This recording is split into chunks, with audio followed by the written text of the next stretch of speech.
मेरे अजीजों, ईमान से मुराद है खुदा पर इंसार करना। इंसार का मतलब होता है खुदा पर तवक्कुल करना, खुदा पर भरोसा करना, उसके मुताबिक जिंदगी गुजारना, उसके हुक्मों पर चलना, उसकी ताबेदारी करना और उसकी आवाज को सुनना। ईमान की बदौलत ही आप खुदा की तरफ लौटते हैं। हालेलुया। ईमान ही की बदौलत आपका ताल्लुक उस खुदा से बहाल हो जाता है।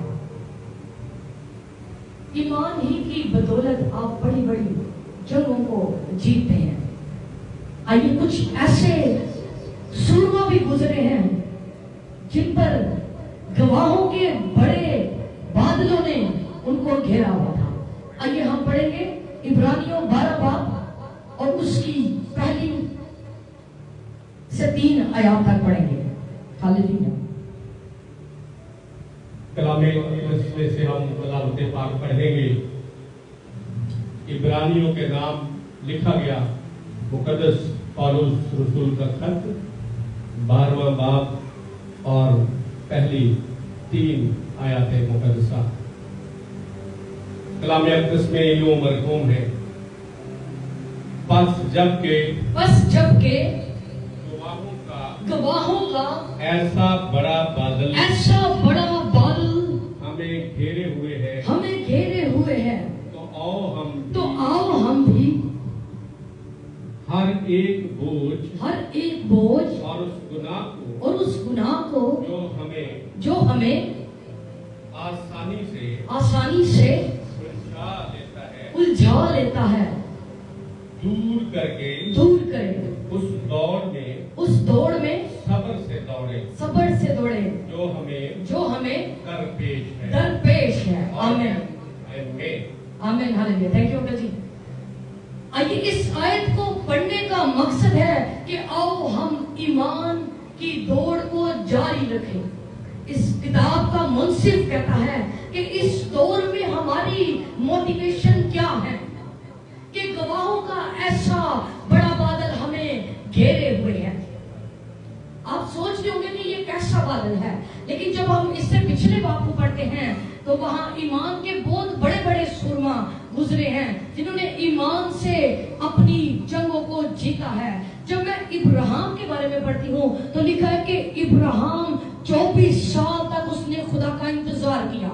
वो इस कदर ईमानदार था, खुदा उसके पास नहीं आया था लेकिन वो फिर भी खुदा पर ईमान रखता था। उसने खुदा को नहीं देखा था लेकिन फिर भी वो खुदा की हजूरी में उस पर ईमान रखता था, क्योंकि ईमान अनदेखी चीजों का सबूत है। हालेलुया। खुदा 25 साल के बाद इब्राहिम के पास मुलाकात करने के लिए आए।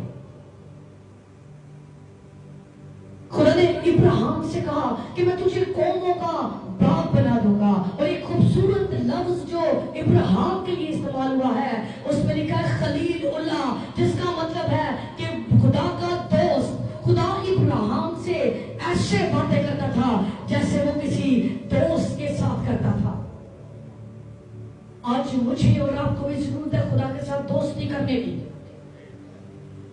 और खलूक के बारे में लिखा कि वो खुदा के साथ इस कदर वफादार था कि खुदा ने उसको जिंदा आसमान पर उठा लिया। ईमान के वसीले से आप बड़ी बड़ी जंगों को जीतते हैं।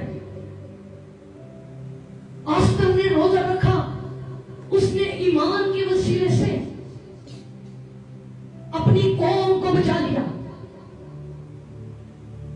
उसने रोजा रखा, वो रोजा जाकर बादशाह को लगा, बादशाह को वो इस कदर हिट किया कि वो टूट गया अंदर से, उसका दिल नरम हो गया और उसने उस जंग को जीत लिया। हालेलुया।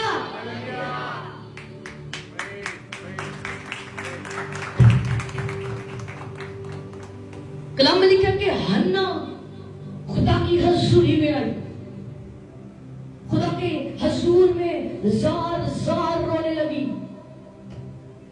2 तरीके की हन्ना है।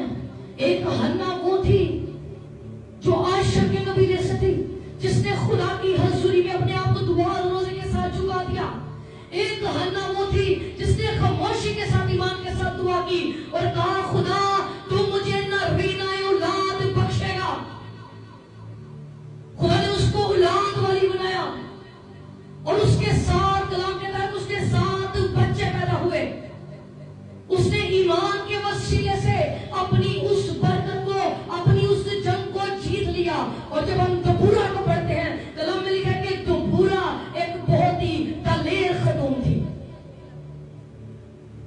उसने बर्क को जंग के लिए भेजा, उसने ईमान के साथ जब वो जंग पे भेजा, उसने जब वो जीत कर आया तो उसने ईमान का खूबसूरत गीत गाया। ये ईमान है कि आप किस तरह अपनी जंगों को जीतते हैं खुदा की हजूरी में। खुदा ने यूसुफ को मिस्र का बादशाह बना दिया और कलाम में लिखा है कि यूसुफ गिराया गया, यूसुफ बचाया गया और फिर यूसुफ ही सजाया गया। आमीन।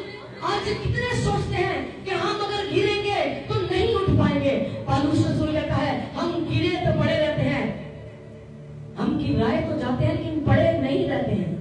कलाम कहता है साधक जितनी बार भी गिरता है खुदा की कुदरत उसको उठाकर फिर से अपनी कुदरत से खड़ा कर देती है। हालेलुया। आइए जोरदार तालियां बजाएंगे खुदा के जलाल के लिए। आज इस जगह पर बहुत सारे नौजवान बैठे हुए, मैं आपको मोटिवेट करना चाहती हूँ